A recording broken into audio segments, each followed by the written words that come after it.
Dear Mr. Bennett, here is the affidavit you requested. I just received a copy of this today from Mr. Camarada. Before today, I did not have the original of this copy. Paula C. Jones. The second page read as follows. Affidavit. State of Virginia, County of Fairfax, to wit, I, Paula Corbin Jones, after being duly sworn, state as follows. 1. I am the plaintiff in the case of Paula Corbin Jones versus William Jefferson Clinton and Danny Ferguson, civil action number LR-C-94-290, pending in the United States District Court for the Eastern District of Arkansas. 2. In the complaint, paragraph 22, in civil action number LR-C-94-290, I allege that there were distinguishing characteristics in William Clinton's genital area that were obvious to me. 3. I briefly observed the erect penis of William Jefferson Clinton in a hotel suite of the Excelsior Hotel on May 8, 1991. That is the only time I have seen his genital area, and I have never had it described to me by anyone, nor have I read anything on that subject. 4. Mr. Clinton's penis was circumcised and seemed to me to be rather short and thin.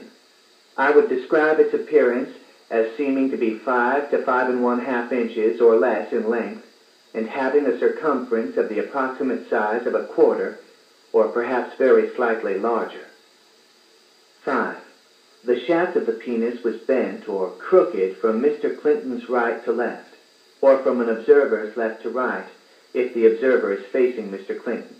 In other words, the base of Mr. Clinton's penis to an observer facing Mr. Clinton would be further to the left of the observer than the head of the penis. Paula Corbin Jones. Joe Camarada had prepared the affidavit with Jones shortly after she filed her lawsuit.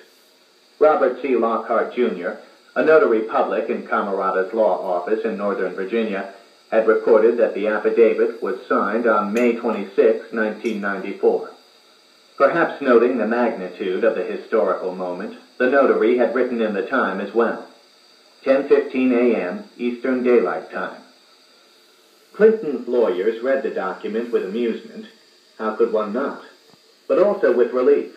Anticipating the release of the affidavit, Bennett had had the surreal experience of questioning the President of the United States about what his erect penis looked like.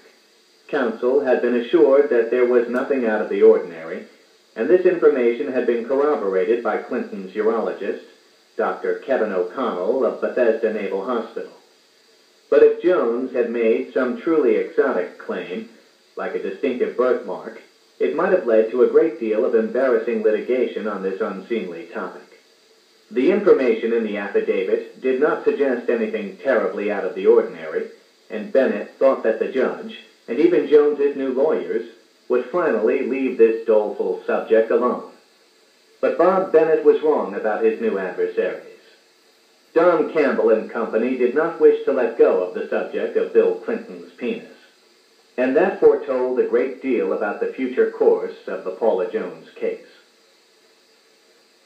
On the very first day that Campbell's team took over as Jones's new lawyers, they submitted a new set of interrogatories to the President. These are questions that the defendant is required to answer in writing under oath. Campbell asked, "Please state the name, address, and telephone number of each and every medical doctor who has performed any surgery or medical procedure on your genitalia at any time after May 8, 1991. In other words, the Jones lawyers were suggesting that, as a litigation tactic in the Jones case, Clinton had undergone surgery to change the appearance of his penis. Another question demanded, "Please state the name, address, and telephone number of each and every individual, other than Hillary Rodham Clinton, with whom you had sexual relations when you held any of the following positions. A. Attorney General of the State of Arkansas. B. Governor of the State of Arkansas. C. President of the United States." Not surprisingly, Clinton refused to answer both questions, replying that the questions had been propounded solely to harass, embarrass, and humiliate the President and the office he occupied.